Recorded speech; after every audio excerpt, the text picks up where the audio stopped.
They entered the spare room, formerly Sonjin's gym, only to find it completely transformed into a baby nursery. The walls were half-painted, and his mother stood with a brush in hand, clearly pleased with her work. She turned to them with a bright smile, expressing how much she had hoped they enjoyed their vacation. Sonjin stood in shock, taking in the unexpected change.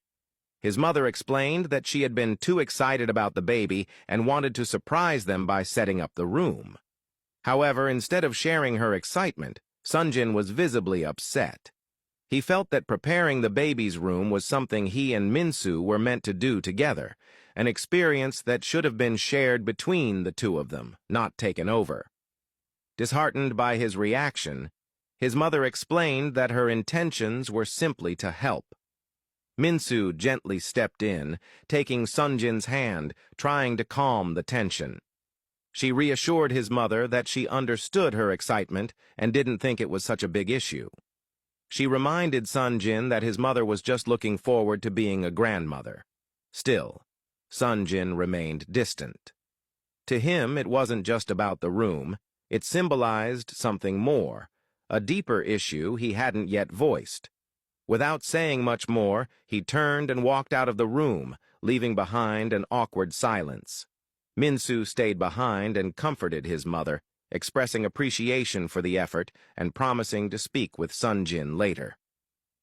That night, at his mother's estate, Wubin arrived quietly. As he walked up the familiar path to the house, a rush of memories came flooding back, moments from his childhood and years gone by. Inside, the air felt heavy with nostalgia.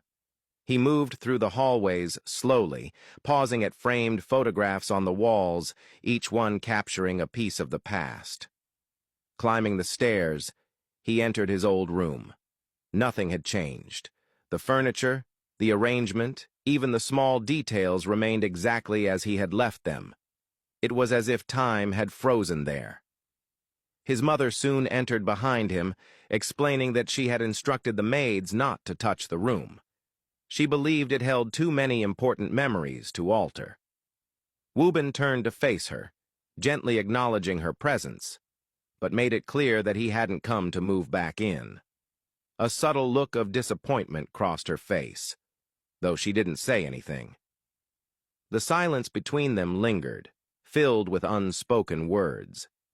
She told him she had heard about what happened during the vacation, how Sonjin had discovered he was actually the one who met Minsu first. As she moved closer to him, she pointed out that if he had accepted her help back then, her offer to assist in finding Minsu in exchange for his return to the company, he would have ended up with everything he wanted. But his stubbornness and pride had held him back, and now he had lost.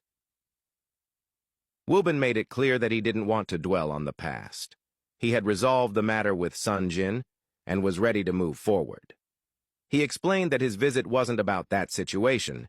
He was there for something else entirely. His mother, still watching him closely, told him he could proceed with his request.